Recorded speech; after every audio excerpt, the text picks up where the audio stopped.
मेरा नाम ललिता है। मेरे पिताजी सब्जी का ठेला लगाते थे। मेरे पिताजी की सब्जी ताज़ी और अच्छी क्वालिटी की होती थी, इसीलिए ज़्यादातर लोग मेरे पिताजी से सब्जी खरीदना पसंद करते थे। वो हमारे घर पर भी अपनी सब्जी लेकर आते थे, लेकिन कभी किसी को अपने ठेले के करीब नहीं जाने देते थे। मेरे पिताजी के ठेले पर हर वक्त सब्जी का पहाड़ लगा रहता था, लेकिन हैरान कर देने वाली बात यह थी कि पिताजी हमें अपने ठेले के करीब क्यों नहीं जाने देते थे। आखिर ठेले पर सब्जी ही तो होती थी, तो इसमें करीब ना जाने वाली कौन सी बात थी। जब मेरी माँ उनसे पूछती कि आप किसी को ठेले के करीब क्यों नहीं जाने देते हो, तो वो कोई जवाब नहीं देते थे और सिर्फ खामोश रहते थे। अगले दिन मेरी नज़र सब्जी के ठेले पर पड़ी, जिस पर रखी हुई सब्जी सड़ी हुई थी और बहुत गंदी हो रही थी। मैंने सोचा कि सड़ी हुई सब्जी निकालकर फेंक देती हूँ, वरना बाकी की सब्जी भी खराब हो जाएगी। तो मैं ऐसा करने ही चली गई, लेकिन सब्जी के हटते ही मैंने सब्जी के नीचे जो चीज़ देखी, उसे देखते ही मेरे होश उड़ गए कि सब्जी के नीचे तो कुछ ऐसी चीज़ रखी हुई थी जिसे देखकर मेरे पैरों तले से ज़मीन निकल गई। मेरी उम्र 25 साल है। हम लोग बहुत गरीब हैं। मैं अपने पिताजी की इकलौती बेटी थी और बहुत लाडली थी, और मैं अपनी माँ की भी सबसे ज़्यादा लाडली बेटी थी। लेकिन कभी कभी मेरी माँ मुझे डांट दिया करती थी, जिस पर मुझे मेरे पिता ही माँ से ही बचाया करते थे। मगर फिर भी मेरी माँ मुझसे बहुत प्यार किया करती थी। ये तो उनकी शरारत और मोहब्बत थी मेरे साथ, और ऐसा सच में ही था। वो मुझे सबसे ज़्यादा प्यार किया करती थी, और मेरे पिता भी मुझ पर हमेशा अपनी जान न्यौछावर करने के लिए तैयार रहते थे। मेरे पिताजी मेरी हर डिमांड सबसे पहले पूरी करते थे, जबकि वो बहुत गरीब थे और बहुत मेहनत से पैसा कमाते थे। हम लोग अपनी छोटी सी जिंदगी में हंसी खुशी रहते थे। मेरे पिताजी की एक सब्जी की दुकान थी। माँ भी पिताजी की मदद करने के लिए कभी कभी सब्जी की दुकान पर चली जाती थी। मैं भी जिस दिन फ्री हुआ करती थी, तो अपने माता पिता के साथ सब्जी की दुकान पर बैठकर सब्जी बेच लिया करती थी। मेरे चाचा भी थे, जो कि हमारे घर में ही रहते थे, क्योंकि मेरे दादा दादी तो काफ़ी सालों पहले गुजर गए थे और मेरे चाचा की अभी तक शादी नहीं हुई थी, इसलिए उनका ख्याल भी मेरे माता पिता ही रखते थे। चाचा जी कोई काम नहीं करते थे, क्योंकि उनकी दोनों टांगें नहीं थीं। एक हादसे की वजह से उनकी दोनों टांगें चली गई थीं। यही वजह है कि उनकी आज तक शादी नहीं हुई। मेरे चाचा जी की उम्र 40 साल हो गई। कभी कभी वो बैठे बैठे माँ के साथ घर के काम में हाथ बटा दिया करते थे, जैसे चावल चुनना, सब्जी काटना वगैरह। एक दिन अचानक म्युनिसिपैलिटी वाले लोगों ने मेरे पिताजी की दुकान को गिरवा दिया और कहा कि ये दुकान सरकार की जगह में बनी हुई है, इसलिए ये तुम्हारी दुकान नहीं। इस तरह मेरे पिताजी की दुकान टूट गई और हमारा सब्जी बेचने वाला कारोबार भी ठप हो गया। अब हमारे घर में बहुत ज़्यादा गरीबी आ गई थी। मेरे पिताजी के पास करने के लिए कोई काम नहीं बचा था। जो सब्जी थी वो भी लोगों ने दुकान तोड़कर मलबे में मिला दी थी। काफ़ी दिनों तक मेरे पिताजी नौकरी की तलाश करते रहे। मेरे पिताजी अगर पढ़े लिखे होते तो उनको नौकरी आसानी से मिल जाती। अब जबकि शुरू से ही उन्होंने सब्जी बेची थी, इसी वजह से उन्हें किसी काम की नॉलेज भी नहीं थी। मैं अपने माता पिता से नौकरी करने के लिए कहती तो वो हमेशा मना कर दिया करते थे। उनका कहना था कि बेटियां नौकरी करती हुई अच्छी नहीं लगती। मेरे पिता ने कहा कि बेटी, अभी मेरे इतने बुरे दिन नहीं आए जो मैं अपनी बेटी से नौकरी करवाऊं। बस इसी वजह से मैं अभी नौकरी करके अपने घर के हालात नहीं सुधार सकती थी। अब मैंने मजबूरी में आकर अपने पिताजी से ही कहा था कि आप जो भी काम करना चाहते हो आप ही कर लो, अपनी मर्जी से। मेरे पिताजी ने माँ के सोने के कुंडल बेचकर एक ठेला खरीद लिया और मेरे पिताजी ने घर घर जाकर ठेले पर सब्जी बेचना शुरू कर दिया। वो सारा सारा दिन सब्जी बेचा करते थे। माँ ने तो पिताजी से कहा था कि वो कहीं ना जाएं और अपनी ही गली में ठेला लगाकर सब्जी बेच लिया करें, मगर फिर मेरे पिताजी के समझाने पर वो खामोश हो जाया करती थी। मेरे पिताजी उनसे यही कहा करते थे कि भला एक जगह ठेला खड़ा रखने से सब्जी कैसे बिक सकती है, दुकान की बात अलग होती है। और फिर हमारी गली बंद थी, इस वजह से सब्जी खरीदने के लिए कोई आ भी नहीं सकता था। फिलहाल मेरी माँ को तसल्ली इस बात की थी कि चलो हमारे घर में थोड़े बहुत पैसे आना शुरू हो गए थे और वो कौन सा कहीं दूर जाते थे, हमारे ही मोहल्ले में और पास वाले मोहल्ले में सब्जी बेचकर आते थे। जब सब्जी बिक जाती तो पिताजी रात को घर वापस लौट आते और रात को कुछ देर हमारे साथ भी समय बिताकर सो जाया करते थे। पिताजी का कहना था कि लोग तो अपने घर की ज़रूरतें पूरे करने के लिए न जाने कौन कौन से काम कर लेते हैं ताकि अपने और अपने घर वालों के लिए कुछ कमा सकें, जबकि पिताजी कौन सा हमसे दूर चले गए थे। अपने ही मोहल्ले में रहकर तो सब्जी बेचा करते थे। दिन इसी तरह से गुजर रहे थे। पिताजी जब भी घर आते मेरे लिए काफ़ी सारा सामान लेकर आया करते थे। उनको अपनी सब्जी की दुकान से ज़्यादा सब्जी के ठेले में फ़ायदा होने लगा था, जिससे हमारे घर में काफ़ी कुछ ऐसा था जो हमने नया खरीदा था। पिताजी की आमदनी भी बढ़ गई थी और सड़ी हुई सब्जी भी नहीं बचती थी।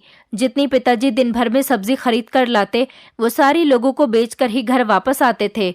वो मेरे लिए भी हर वो चीज़ लेकर आया करते थे जिसकी मुझे ज़रूरत होती थी। पहले तो मैं उनसे मांगकर चीज़ें मंगवाया करती थी, मगर अब तो वो मेरे कहे बिना ही सामान लेकर आया करते थे। और उन सामान में बहुत सारा सामान तो ऐसा हुआ करता था जो मैंने उनसे कभी भी नहीं कही होती थी। मुझे बहुत खुशी होती और मुझे खुश होता हुआ देखकर मेरे पिताजी भी बहुत खुश हो जाते थे। वो जब भी घर आते तो माँ उनसे एक यही बात कहा करती थी कि पैसे जोड़ कर रखा करो, आने वाले टाइम में जुड़े हुए पैसे काम में आते हैं। और फिर अब हमारी बेटी जवान हो गई, अब इसके लिए आलतू फालतू सामान ना लाया करो, अब इसकी शादी के लिए पैसा जोड़ना शुरू करो, क्योंकि अब घर में मेरे रिश्ते आने लगे थे। मैं बचपन से ही अपने माता पिता की लाडली थी और मेरे माता पिता का सपना था कि वो मेरी शादी खूब धूमधाम से करेंगे और मेरी शादी में किसी तरह की कोई कमी नहीं आने देंगे। मेरे माता पिता का कहना था कि हमारे लिए तो सब कुछ हमारी बेटी ही है। मुझ में ही उनको अपनी जिंदगी और अपनी खुशियां नजर आया करती थी। सब कुछ बहुत अच्छा चल रहा था। अब दिन बहुत अच्छे गुजर रहे थे क्योंकि घर के हालात जो बेहतर होने लगे थे। पिताजी सुबह को ठेला लेकर निकलते और रात को ही घर में घुसते थे। माँ के बाहर कहने पर कभी कभी पिताजी शाम के टाइम ही वापस आ जाते थे, क्योंकि माँ का पिताजी से यही कहना था कि रात के अंधेरे से पहले पहले ही घर आ जाया करो।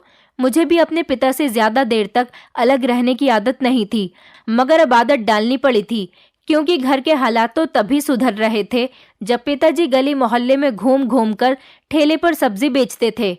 वो मुझे और माँ को समझाया करते थे कि यही काम हमारी जिंदगी का हिस्सा है, इसीलिए मुझसे अलग होने की आदत डालो, क्योंकि मैं जब बाहर के काम में ध्यान दूंगा तभी घर के हालात बेहतर होंगे। इसलिए काम से कभी भी घबराया नहीं जाता। काम कैसा भी हो उसे दिल लगाकर करना चाहिए। और अब हमें भी ये बात समझ आ गई थी कि अच्छा था कि मेरे पिताजी का ये सब्जी बेचने वाला काम अच्छा चल रहा है। कम से कम पहले से ज्यादा तो पैसे आ ही रहे थे। मेरे पिताजी के ठेले पर सब्जी खूब बिक रही थी और लोग मेरे पिताजी की सब्जी को बहुत पसंद करते थे। ऐसे काम भी किसी किसी के ही चल निकलते हैं और भगवान का लाख लाख शुक्र था कि जिस दिन से मेरे पिताजी ने ठेले पर सब्जी बेचना शुरू किया था उस दिन से हमारे घर के हालात काफी बेहतर हो गए थे, जबकि दुकान पर इतने ज्यादा सही पैसे नहीं मिलते थे। माँ मेरे मामा जी के घर गई थी, पिताजी सब्जी बेचने गए थे। मैं घर में अकेली थी। तभी घर का दरवाजा जोर जोर से बजने लगा, मगर मैं तो यही सोच रही थी कि दरवाजे पर कौन है। माँ तो बिल्कुल अभी गई है और पिताजी रात होने से पहले घर वापस नहीं आते, तो वो इतनी जल्दी घर कैसे आ सकते थे। फिलहाल जो भी हो, मैंने दरवाजा खोल कर देखा। जब मैंने दरवाजा खोला तो माँ या पिताजी में से कोई भी नहीं था, बल्कि लगभग 30-35 साल की उम्र का आदमी लग रहा था। मैं जो पिताजी या माँ को समझकर ऐसे ही दरवाजे पर चली आई थी, मेरे गले में दुपट्टा भी नहीं था। अब उस आदमी को देखकर मैं फौरन पीछे पलटी और घर के अंदर जाकर अपना दुपट्टा लेकर आई, और अब मेरा ध्यान उस दरवाजे पर खड़े हुए आदमी पर था।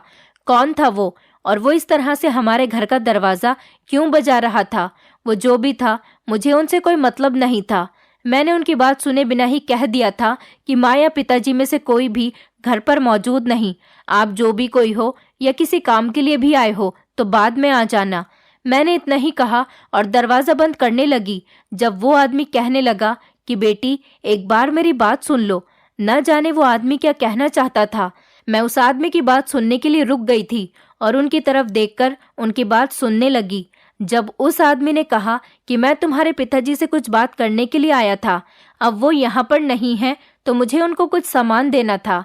मैंने कहा जो सामान है आप वो मुझे दे दो, मैं पिताजी को दे दूंगी और उनको बता दूंगी। आप साथ में अपना नाम भी बता देना ताकि पहचान हो सके कि आप ये सामान दे गए हो। मैंने उस आदमी के हाथ की तरफ देखा तो उनके हाथ में एक बड़ा सा बैग भी मौजूद था, लेकिन उन्होंने मुझे कोई भी सामान देने से इनकार कर दिया और कहने लगे कि मैं तुम्हारे पिता के हाथ में ही सामान दूंगा, मैं बाद में आ जाऊंगा। ये कहकर वो जाने लगे। मैंने सोचा कि बड़ा ही अजीब आदमी है। ये सोचते हुए मैंने दरवाज़ा बंद कर लिया। आज से पहले कभी भी कोई ऐसे हमारे घर पर नहीं आया था, और फिर घर पर माँ भी मौजूद नहीं थी जो इस आदमी से सारी डिटेल ले सकती, या माँ पहचान जाती कि यह आदमी कौन है। शायद मैं इनको नहीं जानती हूँ। यह हमारा कोई रिश्तेदार तो नहीं था, और वो ना ही मेरे पिताजी का कोई दोस्त था। मैंने आज इस आदमी को पहली बार देखा था। मैं क्या करूँ, मुझे कुछ भी समझ में नहीं आ रहा था। फिर मैंने इस बात को इग्नोर किया और सोचा कि जब माँ या पिताजी में से कोई घर पर आ जाएगा तो इस आदमी के बारे में बता दूंगी। लेकिन थोड़ी देर के बाद जब माँ घर पर आ गई तो मुझे याद आ गया कि एक आदमी घर पर आया था और पिताजी को कुछ सामान देने की बात कर रहा था। मैंने इसी तरह से माँ को बता दिया। माँ ने कहा कि हो सकता है तुम्हारे पिताजी का कोई जानने वाला हो और तुम्हारे पिताजी ने उनसे कोई सामान मंगवाया हो। अपनी माँ की ये बात सुनकर मुझे तसल्ली हो गई थी, वरना तो मुझे कुछ गड़बड़ का एहसास हो रहा था। ये कोई इतनी बड़ी बात नहीं थी, लेकिन ना जाने क्यों मेरा दिल अंदर ही अंदर इतना क्यों घबरा रहा था और ऐसा लग रहा था जैसे कि कुछ गलत होने वाला है। लेकिन माँ को इस बारे में बताकर मुझे कुछ तसल्ली हो गई थी। रात को जब पिताजी आए तो शायद माँ ने उनको इस बारे में बता दिया होगा, और मेरा भी ध्यान नहीं गया कि मैं पिताजी को उस आदमी के बारे में बता दूं जो सामान लेकर आया था। मैंने इस बात को इग्नोर कर दिया था। पिताजी को खाना देने के बाद मैं भी सो गई थी, और अगले दिन जब मैं सोकर उठी तो पिताजी 7 बजे ही ठेला लेकर सब्जी बेचने के लिए निकल पड़े थे। पहले मैं फ्री हुआ करती थी तो पिताजी की दुकान पर जाकर सब्जी बेच दिया करती थी। इसी तरह से मेरा टाइम पास हो जाता था। लेकिन अब मेरा टाइम पास नहीं होता था, इसलिए अब मैं अपनी एक फ्रेंड के घर चली जाती थी। मेरी माँ भी मुझे उसके घर जाने से नहीं रोकती थी। जब दिल करता था तो मैं उसके घर चली जाया करती थी। पिताजी को भी मेरा उसके घर जाने से कोई एतराज नहीं था। एक दिन रोज की तरह जब मैं सोकर उठी तो मैंने देखा कि सुबह के 10 बज गए थे, लेकिन अभी तक मेरे पिताजी सब्जी बेचने के लिए नहीं गए थे। मैं जब पिताजी के बारे में माँ से पूछने के लिए किचन में गई तो माँ पिताजी की पसंद का नाश्ता बना रही थी। मैं पिताजी के कमरे में उनसे बातें करने के लिए गई तो पिताजी जागे हुए थे। मैं उनके कमरे में बैठकर उनसे बातें करने लगी। मैंने कहा, पिताजी आज आप सब्जी बेचने के लिए नहीं गए? तो उन्होंने कहा कि अब वो सारा दिन सब्जी नहीं बेचा करेंगे, बस दोपहर को 1 या 2 घंटे सब्जी बेचकर ही वापस आ जाया करेंगे। वो अब सारा दिन घर में ही रहेंगे और सारा दिन हमारे साथ बिताएंगे। मैं पिताजी की ये बात सुनकर हैरान रह गई थी। मैंने कहा, पिताजी ऐसे कैसे हो सकता है? क्या 1-2 घंटे में आपकी सब्जी बिक जाएगी, या फिर 1-2 घंटे में आपको सारा दिन के पैसे मिला करेंगे? लेकिन ऐसा तो नामुमकिन है। पिताजी मुझसे कहने लगे, बेटी यही बात है, 1-2 घंटे में ही हमें सारा दिन की मजदूरी मिला करेगी। मैंने पिताजी से कहा, तो फिर ये अच्छी बात है, आपको ज्यादा मेहनत भी नहीं करनी पड़ेगी और गली गली ठेला लेकर घूमना भी नहीं पड़ेगा। उनका कहना था कि उन्होंने सोचा है कि वो 2-3 घंटा किसी बाजार में ठेला लगा लिया करेंगे जहाँ पर भीड़ ज्यादा होती है, और जहाँ भीड़ होती है वहाँ पर सब्जी जल्दी बिक जाती है। मेरी माँ को भी ये बात ठीक लगी थी, क्योंकि एक एक गली में जाने से अच्छा था कि एक तरफ खड़े होकर भीड़ वाली जगह पर ठेला लगाने से ज्यादा लोग एक ही बार में सब्जी खरीद लेंगे। इससे मेहनत भी कम लगेगी और टाइम भी कम लगेगा। कम टाइम में ज्यादा मजदूरी हो जाएगी। पिताजी ने अब दोपहर को 2-3 घंटे मार्केट के अंदर सब्जी का ठेला लगाना शुरू कर दिया था। लोग बड़े शौक से मेरे पिताजी की सब्जी खरीदा करते थे। वो दोपहर को जब सब्जी का ठेला लेकर निकलते तो कुछ सब्जी तो उनके निकलते हुए ही लोग खरीद लिया करते थे, और उसके बाद मार्केट के अंदर जाकर सारी सब्जी बेचकर ही घर वापस लौटते थे। वो घर में बनाने के लिए भी सब्जी बचाकर लाया करते थे, जो कि माँ बनाती और हम रात को उसे खाते थे। मेरे पिताजी जो सब्जी लेकर आते थे वो बहुत अच्छी और ताज़ी होती थी और हर तरफ से साफ होती थी, बिल्कुल भी गली सड़ी नहीं होती थी। रात का खाना मैं ही बनाती थी और पिताजी को भी खाना मैं ही सर्व करती थी, इसलिए जब वो घर में आते तो सब्जी मेरे हाथ में ही लाकर दिया करते थे। मुझे अपने पिताजी की सब्जियां बहुत पसंद आई थी, क्योंकि सब्जी साफ सुथरी होती थी और बिल्कुल ताज़ी होती थी और खाने में बहुत टेस्टी बनती थी। इसलिए वो रोज ही घर के लिए सब्जी बचाकर लेकर आया करते थे। पिताजी घर में आते ही मेरे हाथ में सब्जी की थैली दे दिया करते और मैं उसको बनाने बैठ जाया करती थी। एक दिन वो ठेला घर के अंदर खड़ा करके खुद घर से बाहर चले गए थे। मुझे लगा कि शायद उनको कोई इम्पोर्टेंट काम याद आ गया होगा या फिर कोई और बात होगी। मैंने देखा कि पिताजी ठेला खड़ा करके घर से बाहर जा चुके थे। मैंने सोचा कि आज पिताजी ने सब्जी नहीं दी तो मैं आज सब्जी ठेले से ही उठा लेती हूँ, मैं खुद ही सब्जी ले लेती हूँ। और जैसे ही मैं ठेले के करीब गई तभी अचानक पिताजी आ गए। उन्होंने आवाज देकर मुझे वहीं पर रोक दिया था। वो मुझे कुछ गुस्से में लग रहे थे और उनकी आंखों में एक अजीब सा गुस्सा छलक रहा था। न जाने मैंने ऐसा भी क्या कर दिया था जो पिताजी इतने गुस्से में हो गए थे। मुझे अपने पिताजी को इतना गुस्से में देखकर डर लगने लगा था, क्योंकि आज तक कभी भी उन्होंने मुझ पर गुस्सा नहीं किया था। आज पहली बार उनका ऐसा बिहेवियर देखकर मेरी आंखों में आंसू आ गए थे और मैं बहुत घबरा गई थी। वो मेरे करीब आए और सब्जी की थैली मेरे हाथ में दे दी और कहने लगे कि जब मैं तुम्हें खुद अपने हाथ से सब्जी देता हूँ तो फिर तुम्हें क्या जरूरत थी ठेले के करीब आने की। वो अलग से घर के लिए सब्जी निकाल कर रख देते थे। उनको पता होता है कि घर में सब्जी ही बनती है, इसलिए वो साफ सुथरी और अच्छी वाली सब्जी एक तरफ को निकाल कर घर के लिए पहले ही रख देते थे। उनकी बात से मुझे कोई दुख नहीं हुआ था, लेकिन उनका बिहेवियर देखकर मुझे बहुत दुख हुआ था। वो तो कभी भी मुझसे इस तरह से बात नहीं करते थे। पिताजी ने तो कभी बड़ी से बड़ी बात पर भी मुझ पर गुस्सा नहीं किया था, ना ही कभी मुझसे ऊंची आवाज में बात की थी। आज पिताजी का बिहेवियर कुछ अलग ही था और उनकी आवाज में बहुत कड़कपन था। और आज ही इतनी मामूली सी बात पर वो मुझ पर इतना गुस्सा कर रहे थे। उन्होंने मुझसे ऐसा तो कभी नहीं कहा था जैसा वो आज बोल रहे थे। मगर फिर मैं खुद ही आइडिया लगाने लगी कि शायद मेरे पिताजी थके हुए आए हैं, इतनी ज्यादा मेहनत करते हैं इसलिए उनका मूड खराब होगा। और फिर वो बिना खाना खाए बिना आराम किए घर से बाहर भी तो निकल गए थे। शायद किसी बात से परेशान होंगे या फिर ज्यादा थकान की वजह से उनका मूड खराब हो रहा है, तभी उन्होंने मुझसे इस तरह से बात की, वरना तो पिताजी कभी भी ऐसी बात नहीं करते थे। मैं कुछ भी करती, चाहे घर में कोई बड़े से बड़ा नुकसान भी कर देती, तो वह ऐसा मुझसे कभी भी नहीं कहते थे कि इस चीज से दूर रहना। लेकिन आज वो अपने ठेले के बारे में ऐसा कैसे कह सकते थे कि तुम मेरे ठेले के पास मत आया करो। मैंने आज वो सब्जी नहीं बनाई थी जो पिताजी ने मुझे दी थी। गुस्से की वजह से मैंने घर में रखी हुई दाल ही बना ली थी। मुझे तो बस पिताजी की बात बार बार याद आ रही थी और इस बात पर मेरी आंखों में आंसू भी आ रहे थे कि वो मेरे साथ इस तरह से बिहेव कैसे कर सकते थे। मैं तो उनकी लाडली बेटी हूँ। फिर मैंने खुद ही अपने आंसू साफ किए और खुद को तसल्ली देते हुए पिताजी को खाना सर्व करके अपने कमरे में सोने के लिए चली गई। माँ की तबीयत ठीक नहीं थी, वो पहले ही अपने कमरे में जाकर लेट चुकी थी। मैं भी अपने कमरे में जाकर सो गई और अगले दिन जब मैं सोकर उठी तो मेरे दिमाग से ये बात बिल्कुल निकल गई थी। और फिर अगले दिन भी पिताजी ने ऐसा ही किया। जब मैं उनके ठेले के पास जाती तो वो मुझ पर खूब चिल्लाते और गुस्सा करते। फिर तीसरे दिन और अब ये सब पिताजी रोज ही करने लगे थे। पिताजी के ऐसे बिहेवियर से मेरा दिल बहुत दुखने लगा था। न जाने मेरे इतने अच्छे पिताजी को क्या हो गया था। मुझे तो लगता था कि कहीं मेरे पिताजी पर किसी ने जादू टोना तो नहीं करवा दिया। ये मुझे अपने पिताजी नहीं लगते थे, क्योंकि मेरे पिताजी ने कभी अपनी लाडली बेटी के साथ ऐसा बिहेव नहीं किया था जैसा कि वो अब करने लगे थे। अब तो ये पिताजी के रोज का रूटीन बन गया था और अब पिताजी मुझसे ज्यादा बात भी नहीं करते थे।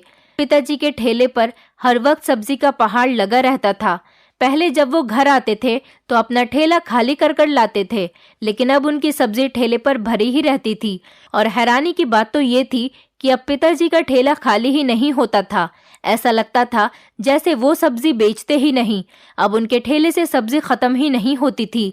मैंने एक दो बार पिताजी से इस बारे में पूछा भी कि आपकी सब्जी खत्म ही नहीं होती, कि आपने सब्जी बेचने का काम खत्म कर दिया, और अगर खत्म कर दिया तो फिर आप सुबह ये सब्जी का ठेला लेकर क्यों जाते हो। मगर वो मेरी बात सुनकर खामोश रहते थे, मुझे कोई जवाब नहीं देते थे।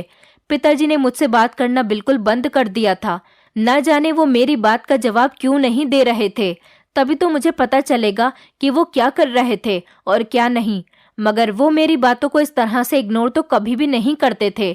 इससे पहले मैं उनसे कुछ भी पूछती थी तो वो जवाब जरूर दिया करते थे। सवाल जैसा भी होता वो मुझे जवाब दे दिया करते थे। बल्कि मेरे पिताजी का कहना तो ये था कि अगर किसी इंसान के दिमाग में कोई बात चल रही हो तो उसे अपने दिमाग में चल रही हुई बात बता देनी चाहिए।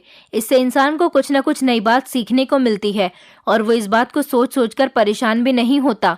इसलिए मैं उनसे हर बात पूछ लिया करती थी, मगर अब तो वो मेरी किसी बात का भी जवाब नहीं दे रहे थे और फिर तंग आकर मैंने भी पिताजी से कोई भी सवाल जवाब करना छोड़ दिया था।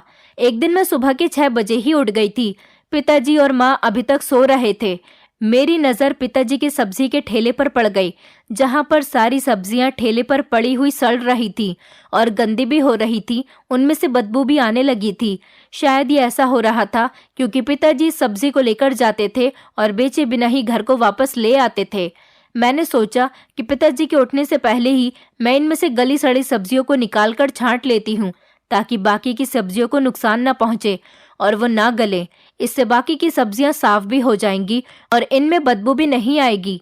गली सड़ी सब्जियों के लिए मैं किचन में जाकर थाली लेकर आई और मैं जैसे ही गली सड़ी हुई सब्जियां छांट कर थाली में रखने लगी तो सब्जियों के हटते ही मैंने सब्जियों के नीचे जो चीज़ देखी उसे देखकर मेरे पैरों तले से ज़मीन निकल गई, क्योंकि मैंने देखा कि सब्जियों के नीचे किसी पाउडर के पैकेट बिछे हुए थे।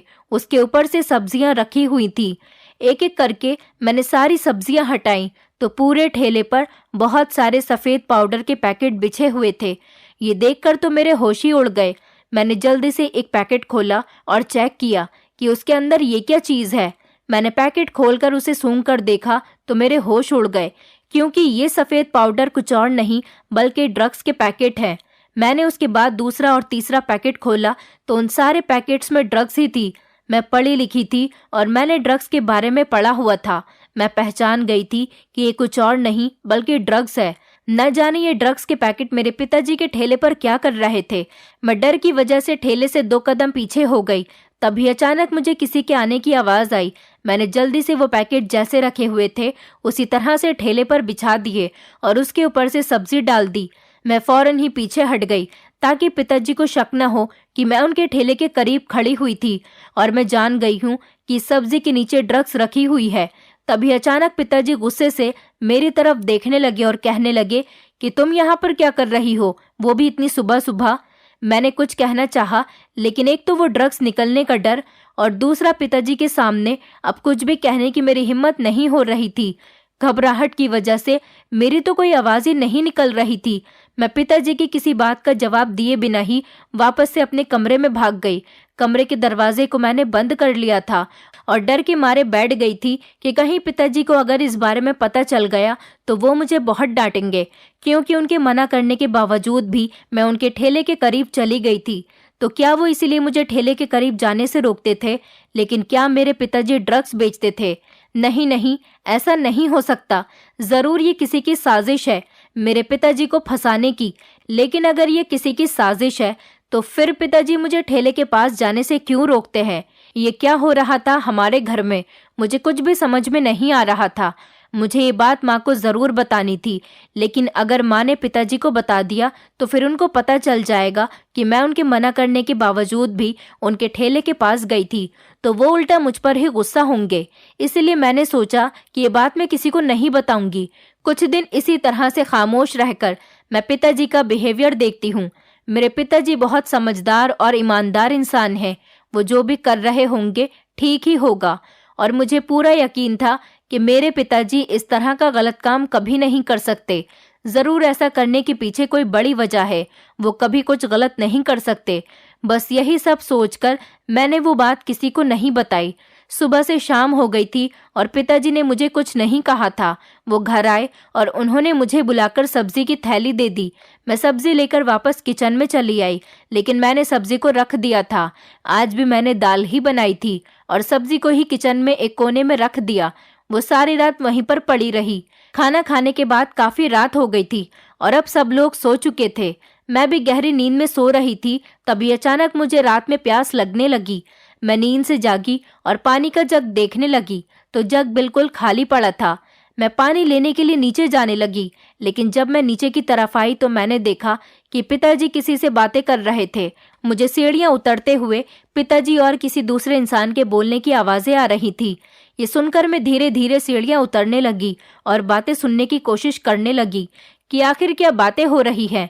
मैं धीरे धीरे हल्के कदम से नीचे उतर गई, लेकिन जब मैंने अपने पिताजी से जिस इंसान को बात करते हुए देखा तो उसे देखते ही मेरे होश उड़ गए थे कि रात के 3:30 बजे मेरे पिताजी किसी से बातें कर रहे थे, और जिससे बात कर रहे थे तो ये तो वो इंसान था जो एक दिन हमारे घर पर आया था और मुझसे मेरे पिताजी को कुछ सामान देने की बातें कर रहा था। यही इंसान हमारे घर पर आज भी मौजूद था। माँ तो अपने कमरे में सो रही थी, लेकिन पिताजी इस इंसान से बातें करने में बिजी थे और उनको ये भी नहीं पता था कि मैं भी सीढ़ियों पर खड़ी हुई उनकी सारी बातें सुन रही हूँ। मैंने उन लोगों की बातें सुनने की कोशिश की। वो आदमी मेरे पिताजी से कह रहा था कि काम अच्छा चल रहा है, बस इसी तरह से तुम मेरी बात मानते रहो और मेरा माल बेचते रहो। मैं कुछ ही दिनों बाद तुम्हें मालामाल कर दूंगा।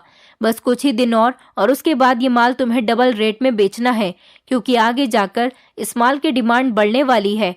जितने माल के रेट बढ़ेंगे उतने ही तुम्हें भी पैसे दिए जाएंगे। तुम बहुत अच्छा काम कर रहे हो। सब्जियों की आड़ में तुम हमारा ये फ्रेश माल बेच रहे हो, इससे किसी को शक भी नहीं होगा और हमारा काम भी आसानी से होता रहेगा। मेरे पिताजी ने कहा कि हाँ, मुझे बस पैसों से ही मतलब है, लेकिन मुझे डर है कि कहीं किसी को इस बारे में पता चल गया तो हम लोग फंस सकते हैं। वो आदमी कहने लगा, तुम इस बात की बिल्कुल भी फिक्र मत करो, मैं सब कुछ संभाल लूंगा। पुलिस में मेरी अच्छी जान पहचान है। तुम बस अपना काम मन लगाकर करते रहो, बाकी तुम सब कुछ मुझ पर छोड़ दो। मैं उन लोगों की ये बात सुनकर हैरान रह गई थी और मुझे अपने कानों पर विश्वास नहीं हो रहा था कि मेरे पिताजी पैसों की खातिर ये घिनौना काम कर रहे थे। मुझे आज अपने ईमानदार पिताजी पर शर्म आ रही थी कि वो गलत तरीके से पैसे कमाने के लिए सब्जी का सहारा ले रहे थे। मुझे अपने पिताजी से ये उम्मीद नहीं थी। अब मैं सब कुछ समझ गई थी। उस ठेले पर ड्रग्स के पैकेट होते थे, तभी तो पिताजी मुझे ठेले के करीब भी जाने से रोक दिया करते थे और वो ये नहीं चाहते थे कि मुझे इस बारे में पता लगे। लेकिन अब मुझे अपने पिता के इस राज से पर्दाफाश करना था, क्योंकि ये चीज मेरे पिताजी बेच रहे थे। इस तरह से तो हमारे देश में गलत संगतें बढ़ती जा रही है। मैं भागते हुए अपनी माँ के कमरे की तरफ गई और माँ को देखकर जगाने की कोशिश करने लगी, लेकिन डर की वजह से मेरे मुंह से आवाज ही नहीं निकल रही थी। मगर फिर हिम्मत करके मैंने अपनी माँ को जगा दिया और उनको सारी बात बता दी। मेरी बात का माँ को कैसे यकीन आता, क्योंकि उन्होंने अभी तक अपनी आंखों से कुछ भी नहीं देखा था। और फिर ये बात ही ऐसी थी। मेरी माँ, जो कि मेरे पिताजी के साथ इतने सालों से रह रही थी, उन्होंने उनके अंदर कोई बदलाव और कोई ऐसा काम नहीं देखा जिससे उनकी मर्यादा को ठेस पहुंच सके। इसीलिए उनको मेरी बात पर आसानी से विश्वास नहीं हो रहा था। मैं माँ को यकीन दिलाने के लिए उनका हाथ पकड़कर उन्हें खामोशी से सीढ़ियों से नीचे लेकर आ गई, लेकिन मैंने आकर देखा कि वो आदमी तो जा चुका था और पिताजी भी वहां पर मौजूद नहीं थे, लेकिन उनका ठेला वहीं पर खड़ा हुआ था। मैंने जल्दी से माँ को ठेले पर से सब्जी हटाकर दिखाई। मैंने जैसे ही सब्जी हटाई तो उसके नीचे वही ड्रग्स के पैकेट रखे हुए थे और माँ से कहा कि ये देखिए, मैं सच कह रही हूँ, पिताजी सब्जी के बहाने ड्रग्स बेच रहे हैं। तभी अचानक पिताजी भी आ गए और कहने लगे, तुम दोनों यहाँ पर क्या कर रही हो? चलो अपने कमरे में जाओ। मैंने कहा पिताजी, आज मैं आपकी सारी सच्चाई जान गई हूँ। मैंने ड्रग्स का पैकेट अपने हाथ में लेकर पिताजी को दिखाया। पिताजी, क्या आप सब्जी के बहाने लोगों को ये ड्रग्स बेचते हैं? माँ की भी आंखों में आंसू आ गए थे और वो बड़ी हैरानी से पिताजी की तरफ देख रही थीं। पिताजी मेरे हाथ में ड्रग्स का पैकेट देखकर शॉक्ड खड़े रह गए थे। मैंने कहा, मैंने आपकी और उस आदमी की सारी बातें सुन ली और मुझे भी ये पता है कि वो आदमी आपको ड्रग्स बेचने के लिए देता है। पिताजी कहने लगे, नहीं बेटी, न जाने ये ड्रग्स के पैकेट मेरे ठेले पर कहाँ से आ गए। मैंने कहा, पिताजी, बस अब आपको और झूठ बोलने की जरूरत नहीं, मुझे सब कुछ सच सच पता चल चुका है। माँ भी कहने लगी कि मुझे बताया था ललिता ने कि कोई आदमी घर आया था, वो आपको सामान देना चाहता था, लेकिन आप घर पर मौजूद नहीं थे तो वो यहाँ से चला गया। ललिता ने कहा भी कि पिताजी नहीं है तो सामान मुझे दे दो, लेकिन वो आदमी सामान देकर नहीं गया। कहने लगा कि मैं तुम्हारे पिता को ही सामान दूंगा। अगर उस आदमी को सामान देना होता तो वो ललिता को भी तो सामान देकर जा सकता था, लेकिन उसका सामान ही गलत था, इसलिए वो हमारी बेटी को सामान देकर नहीं गया। पिताजी की आंखों में आंसू आ गए और वो कहने लगे कि मुझे माफ कर दो बेटी, मुझसे बहुत बड़ी गलती हो गई, लेकिन मैं क्या करता। ऐसा करने के पीछे मेरी बहुत बड़ी मजबूरी है। घर के हालात खराब थे। जिस दिन से दुकान बंद हुई थी तभी से हमारे घर के हालात दिन ब दिन बिगड़ते चले गए। और फिर मुझे तुम्हारी शादी की भी तो फिक्र थी। तुम जवान हो रही हो, मुझे दिन रात तुम्हारी शादी की फिक्र लगी रहती है कि मैं अपनी इकलौती बेटी की शादी खूब धूमधाम से करना चाहता हूँ।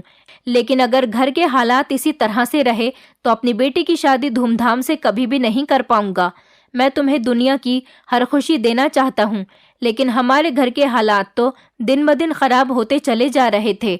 मैंने कुछ दिन सब्जी का ठेला लगाकर भी देख लिया, लेकिन घर के माहौल में कोई बदलाव नहीं आया।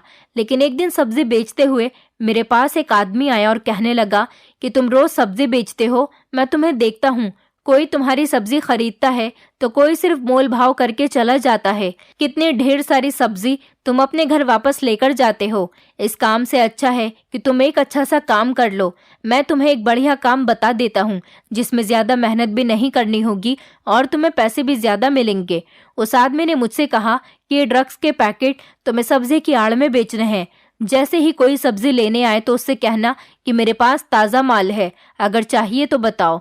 जिसे खरीदना होगा वो समझ जाएगा और तुम उसे बेच देना। ऐसा करने से मैं तुम्हें बहुत सारे पैसे दूंगा। मैं पैसों के लालच में आ गया था। मैंने सोचा कि इस तरह करने से किसी को मुझ पर शक भी नहीं होगा और हर कोई यही सोचेगा कि मैं तो सब्जी बेच रहा हूँ और इस तरह से मेरे घर के हालात भी ठीक हो जाएंगे। बस बेटी, मैंने सिर्फ घर के हालात ठीक करने के लिए ही ऐसा किया, जबकि मैं ये बात अच्छी तरह से जानता था कि ये काम गैर कानूनी है और ये गलत काम मुझे नहीं करना चाहिए। लेकिन एक गरीब इंसान अपनी गरीबी दूर करने के लिए कुछ ना कुछ गलत करने पर मजबूर हो ही जाता है। मैंने भी ये सब मजबूरी में ही किया। मैं इसीलिए तुम्हें ठेले से दूर रखता था कि तुम्हें कभी इस बारे में पता न चल जाए, लेकिन सच्चाई कभी छुपी नहीं रहती। देखो, तुम्हें सब कुछ पता चल गया। ये कहकर मेरे पिताजी जोर जोर से रोने लगे। मैंने पिताजी से कहा, अगर हमारे मन में ईमानदारी है तो हमें ऊपर वाले की मर्जी का इंतजार करना चाहिए और सब्र करना चाहिए। सब्र का फल हमेशा मीठा होता है। मैंने पिताजी से कहा, आप ये गलत काम छोड़ दीजिए। अगर हमारी नियत सही होगी तो हमारे साथ सब कुछ अच्छा होगा। पिताजी कहने लगे, ठीक है, मैं कल से ही उस आदमी को ये ड्रग्स वापस कर दूंगा और कहूंगा कि मैं ऐसा गैर कानूनी काम अब नहीं करूंगा। मेरे पिताजी ने ऐसा ही किया। उस आदमी को ड्रग्स वापस कर दिए, लेकिन वो आदमी मेरे पिताजी को धमका रहा था कि अगर तुमने मेरा काम नहीं किया तो मैं तुम्हें पुलिस के पास ले जाऊंगा। लेकिन मैं अपने पिताजी के साथ उस घटिया इंसान के पास गई और उससे कहा कि अगर तुमने मेरे पिताजी को बदनाम करने की कोशिश की तो मेरे पास सबूत है, मैं पुलिस को दिखा सकती हूँ। वो आदमी डर गया और खामोश हो गया। मैंने कहा कि मैंने तुम्हारी वीडियो बनाई है। जितने गुनहगार मेरे पिताजी हैं उससे कहीं ज्यादा तुम हो। मेरे पिताजी के साथ साथ सजा तुम्हें भी होगी। तो वो आदमी घबरा गया और कहने लगा कि ठीक है, मैं तुम्हारे पिता को कभी इस काम के लिए फोर्स नहीं करूंगा। मैंने कहा, तुम भी इस काम को मत करना क्योंकि ये गैर कानूनी काम है। वो आदमी मेरी बात पर बहुत डर गया था क्योंकि मेरे पास उसके खिलाफ सबूत थे। मैंने उस दिन सीढ़ियों से छुपकर अपने पिताजी और उस आदमी की बातों को अपने मोबाइल में रिकॉर्ड कर लिया था क्योंकि हमारे घर की सीढ़ियों पर अंधेरा हो रहा था और मैं मोबाइल की टॉर्च लेकर नीचे की तरफ आ रही थी। जब मुझे उन दोनों की बातें करने की आवाज आने लगी तो मैंने मोबाइल का कैमरा ऑन करके उन दोनों का वीडियो बना लिया। इसी तरह से मेरे पिता और उस आदमी दोनों ने ही इस गैर कानूनी काम को खत्म कर दिया और उस आदमी ने सारे ड्रग्स को डिस्ट्रॉय कर दिया। अब मैं टीचिंग करती हूँ और हमारे घर के हालात काफी बेहतर हो चुके और अब मेरा रिश्ता एक अच्छे परिवार में भी लग गया। उम्मीद है कि मेरे पिताजी का धूमधाम से शादी करने वाला सपना सच हो जाए क्योंकि अब मेरे पिताजी ने एक रिक्शा खरीदी है और वो रिक्शा चलाते थे। भगवान ने हमारे इन पैसों में काफी बढ़ोतरी रखी। हमारे घर के हालात अब भी अच्छे ही रहे। ऐसा इसलिए है क्योंकि मेरे पिताजी अब ईमानदारी का पैसा कमा रहे थे। दोस्तों, उम्मीद करती हूँ आपको हमारी कहानी पसंद आई होगी। कहानी पसंद आई है तो वीडियो को लाइक करें, चैनल पर नए हैं तो चैनल को सब्सक्राइब करें और हाँ, नोटिफिकेशन बेल को जरूर दबाएं ताकि अगली अपडेट सबसे पहले आपको मिले।